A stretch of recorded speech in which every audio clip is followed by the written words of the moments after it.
Morning बच्चों। Class 7th की maths की क्लास में आप सबका स्वागत है बच्चों।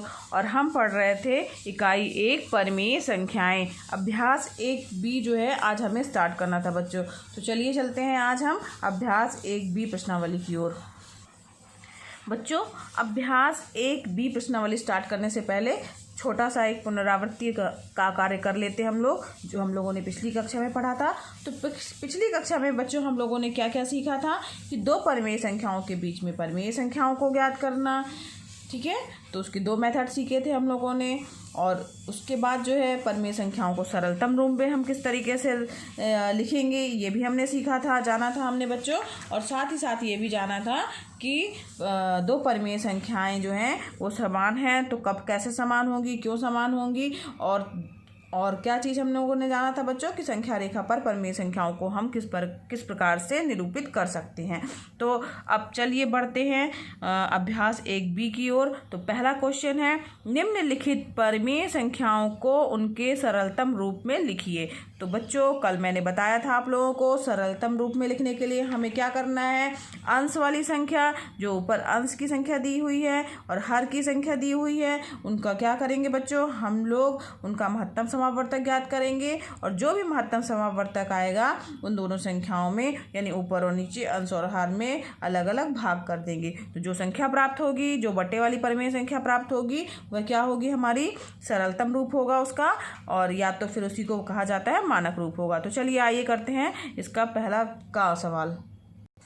तो बच्चों पहला इसका का भाग दिया हुआ है, उसमें दिया है -8 और बटे 10। अब इसे हमें क्या करना है, सरलतम रूप में चेंज करना है। तो 8 और 10 का यानी 8 और 10, ठीक है, का महत्तम समावर्तक क्या होगा बच्चों, महत्तम समावर्तक मतलब वह बड़ी से बड़ी संख्या जिससे दोनों संख्याएं विभाजित हो जाए तो महत्तम समावर्तक होगा इसका 2 होगा बच्चों। तो -8 और -10 में हम क्या करेंगे, दोनों संख्याओं में अलग अलग उसके महत्तम समावर्तक वाली संख्या से भाग कर देंगे। तो 2 से भाग देंगे -4 आ जाएगा और यहाँ पे क्या आ जाएगा, 2 पंचे 10 यानी क्या आ गया -4/5। जो ये जो है वो दी गई परिमेय संख्या का सरलतम रूप या मानक रूप होगा। ये इसका क्या हो जाएगा बच्चों, आंसर हो जाएगा। समझ में आया ना कैसे करना है। चलिए इसका एक और पार्ट लेके चलते हैं। इसका हम लोग गा पार्ट और कर ले रहे हैं तो ज़्यादा समझ में आएगा बच्चों आपको। गा पार्ट हमारे पास दिया हुआ है, क्या दिया हुआ, 25/45, ठीक है, 25/45 है। इसको सरलतम रूप में चेंज करना है बच्चों। तो कैसे करेंगे, तो 25/45 दिया हुआ है, इसमें पहले हम देखेंगे 25 और 45 का महत्तम समावर्तक क्या होगा। महत्तम समावर्तक 25 और 45 का क्या होगा, महत्तम समावर्तक मतलब वह बड़ी से बड़ी संख्या जिससे दोनों संख्याएं विभाजित हो जाएं। तो वह बड़ी से बड़ी संख्या क्या होगी बच्चों, तो 5 होगी। 5 से 25 भी डिवाइड हो जाएगा, 5 से 45 भी डिवाइड हो जाएगा, ठीक है। तो दोनों संख्याओं में अंश वाली संख्या और हर वाली संख्या, अंश ऊपर वाली संख्या हो गई और हर वाली संख्या में क्या करेंगे बच्चों, हम लोग दोनों संख्याओं में अलग अलग उसकी महत्तम समावर्तक वाली संख्या से भाग कर देंगे। समझ में आ रहा है ना बच्चों। तो भाग करेंगे, 5 का भाग देंगे 25 में तो 5 आएगा और 5 का भाग देंगे 45 में तो 5 9 45, 5/9। ये हो गया हमारा आंसर। ये जो है 25/45 दी गई संख्या का सरलतम रूप है, ठीक है। इसी तरीके से बच्चों इसका खा और घा है जो आपका होमवर्क है, आप इसको करिएगा। बहुत ही आसान है, इसी तरीके से करना है और सरल है, आपको बन जाएगा। चलिए आइए बढ़ते हैं क्वेश्चन नंबर 2 की ओर। क्वेश्चन नंबर 2 है, संकेतों बराबर और बराबर नहीं, ये बराबर का निशान लगा है बच्चों, उसके बीच में ऐसे तिरछा निशान लगा है, इसका मतलब है बराबर नहीं, ठीक है। तो इनमें से चुन करके रिक्त स्थानों को भरना है कि बराबर है कि बराबर नहीं है। तो पहला लेके चलते हैं बच्चों, -4/5 है और -5/7 है। तो यहाँ पर जो है देखने पे ही समझ में आ रहा है बच्चों कि ये जो है वो आपस में बराबर नहीं है, ठीक है। तो यहाँ पर कौन सा निशान लग जाएगा, बराबर नहीं है का निशान लग जाएगा बच्चों।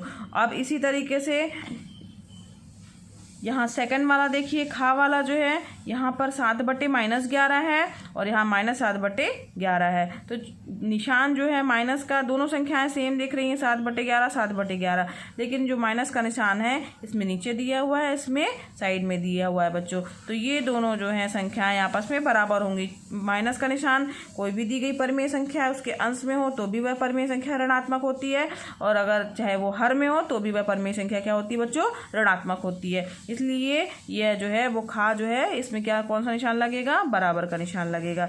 ये वाला कौन सा होगा, बराबर नहीं का निशान लगेगा बच्चों। ठीक है, समझ में आ रहा है ना। और का और खा बता दिया बच्चों। इसी तरीके से आपको गा और घा को लगाना है निशान कि ये बराबर हैं कि बराबर नहीं होंगे। ठीक है, तो चलिए आइए बढ़ते हैं अब हम क्वेश्चन नंबर 3 की ओर। ये जो आपके होमवर्क हैं गा और घा। फिर इसके बाद क्वेश्चन नंबर 3 हमारा कह रहा है बच्चों कि निम्नांकित परिमेय संख्याओं के जोड़ों में कौन कौन समान है, कौन कौन से समान है और कौन से नहीं है, ये कैसे पता चलेगा बच्चों।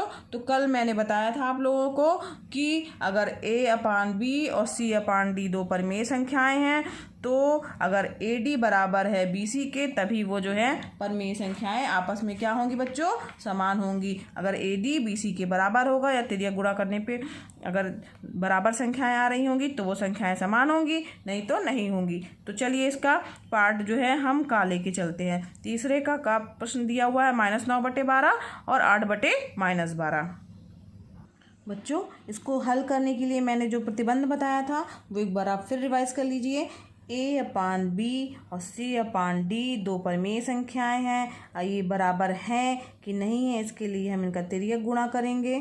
ठीक है, यानी क्या हो जाएगा तिर्यक गुणा करने पर, AD बराबर BC अगर आ रहा है तो दोनों परिमेय संख्याएं क्या होंगी, आपस में समान होंगी बच्चों, और अगर नहीं आ रहा है तो समान नहीं होंगी। तो आइए चलते हैं इसको भी इसी प्रकार से हल करेंगे।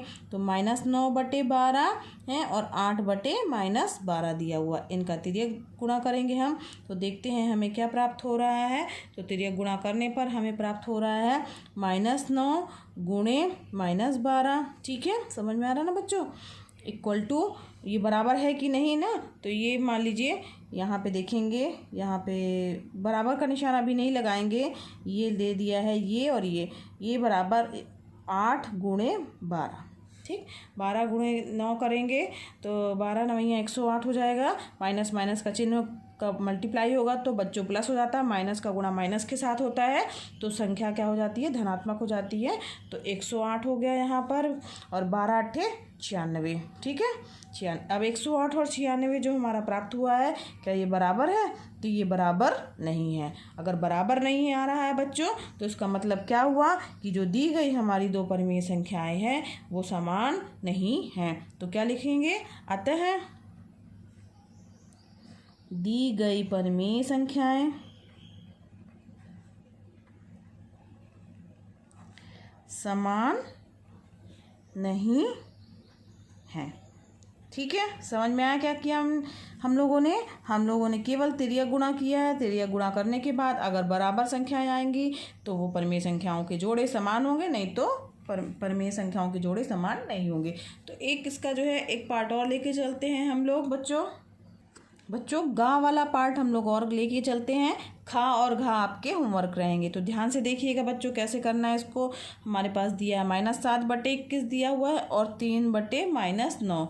ठीक है, ये दो हमारे पास में परिमेय संख्याएं दी हुई हैं। अब पता करना है समान है कि नहीं, तो कैसे हल करेंगे बच्चों। -7/21 यहाँ लिखा और 3/-9 लिखा। यहाँ पर इन दोनों के बीच में तिर्यक गुणा किया, तिर्यक चिन्ह वाली गुणा का निशान लगाया। ठीक है, तो अब इसके बाद यहाँ पे क्या करेंगे बच्चों, हम लोग यहाँ पर -7 का गुणा किससे हो जाएगा, -9 से हो जाएगा, और 21 का गुणा 3 से हो जाएगा। तो 7 यहाँ पे और लिखना है आपको, पहले बराबर का चिन्ह नहीं लगाना है। उसके बाद हल करने पे देखेंगे बराबर आ रहा है कि नहीं आ रहा है। तो 9 7 63 चिन्ह जो है माइनस का गुणा माइनस से होगा बच्चों, तो प्लस आ जाएगा। और 21 गुणे 3 करेंगे तो 21 गुणे 3 करेंगे तब भी हमारे पास क्या प्राप्त हुआ, 63 प्राप्त हुआ। 63 यानी दोनों तरफ संख्याएं क्या आ रही हैं, बराबर। चूंकि 63 बराबर होगा 63 के, तो यहाँ पे कौन सा चिन्ह आएगा बच्चों, बराबर का। अगर बराबर का चिन्ह प्राप्त हो जा रहा है तो इसका मतलब है कि जो परिमेय संख्याओं के जोड़े हैं वो क्या होंगे, समान होंगे। तो अतः दिए गए परिमेय संख्याओं के जोड़े समान है। समझ में आ रहा है ना बच्चों? समान है, क्यों समान है? तो एक जो है हमने हल किया तो वो बराबर नहीं आया तो असमान हो गए या समान नहीं है, और एक हमने हल किया तो उसमें चूंकि मल्टीप्लाई करने पे जो है क्रॉस मल्टीप्लिकेशन किया है इसका तो बराबर आ गया। इसका मतलब है कि परिमेय संख्याओं के जोड़े समान होंगे। तो खा और इसका घा बच्चों आपका होमवर्क है। का और गा प्रश्न जो है हमने इसको बता दिया है। बहुत ही आसान है, करिएगा, बन जाएगा आपको। चलिए आइए बढ़ते हैं प्रश्न नंबर 4 की ओर।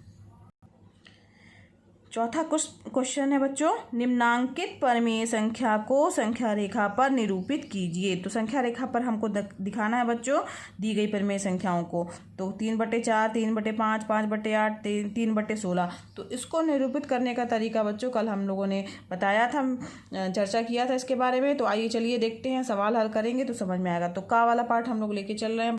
यहाँ ध्यान दीजिए बच्चों, इसको हल करने का तरीका ये था कि जैसे हमारे पास दिया है 3/4, तो यानी जो बटे की संख्या है, ठीक है, यानी बटे में क्या दिया हुआ 4, यानी 0 से 1 के बीच के अंक को हमें 4 बराबर भागों में बांटना होगा। ठीक है, कितने बराबर भागों में बांटेंगे बच्चों? 4 बराबर भागों में। तो 0 से मान लीजिए हमारा जो है वो 1 है, ये पहला पार्ट, दूसरा पार्ट, तीसरा पार्ट, चौथा पार्ट, 4 बराबर भागों में हम लोगों ने मान लीजिए 0 से 1 के बीच में ये है, इसको 4 बराबर भागों में हमको बांटना है। तो ये हमने 4 बराबर भागों में बांटा। क्यों 4 बराबर भागों में बांटा? क्योंकि बटे में बच्चों 4 दिया हुआ है।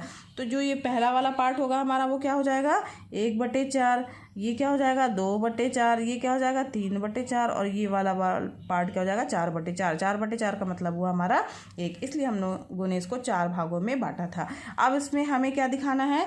संख्या रेखा में 3/4 को दर्शाना है। 3/4 कहाँ पे आ रहा है बच्चों? यहाँ पे। तो यानी कि ये वाला ये जो है हमारा क्या होगा 3/4 निरूपित करेगा। ठीक है, समझ में आया? 3/4 जो है संख्या रेखा में कहाँ आएगा? इस बिंदु पर प्राप्त होगा। समझ में आया ना बच्चों? तो चलिए इसका एक और क्वेश्चन लेके चलते हैं। इसका गा वाला पार्ट दिया है बच्चों 5/8। तो देखते हैं 5/8 को कैसे दर्शाएंगे। यहाँ ध्यान दीजिए बच्चों, 5/8 है ना, तो ये हमारा मान लीजिए 0 है संख्या रेखा का। ठीक है, अब यहाँ पर हमें 0 से 1 के बीच वाले भाग को 8 बराबर भागों में बांटना है। तो देख लेंगे हमारा ये पहला भाग है, ये दूसरा भाग, ये तीसरा भाग, चौथा, पाँचवां, छठवां, सातवां, आठवां।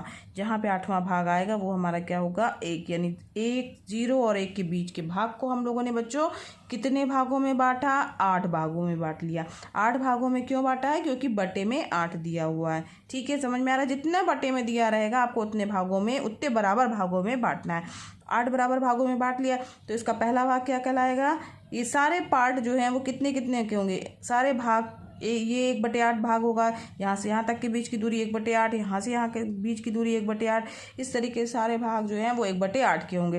तो ये 1/8 होगा, ये 2/8 होगा, ये 3/8 होगा, ये 4/8 होगा, ये 5/8 होगा, ये 6/8 होगा, ये 7/8 होगा, और ये 8/8 यानी 1 होगा। हमें क्या निरूपित करना है? 5/8। यहाँ पर संख्या रेखा में हम देखेंगे कि 5/8 हमारा यहाँ आ रहा है, ये बिंदु है, यानी ये हमारा क्या हो जाएगा 5/8। इस तरीके से हम संख्या रेखा में बच्चों 5/8 को निरूपित कर सकते हैं। समझ में आया क्या करना है हमें, कैसे करना है?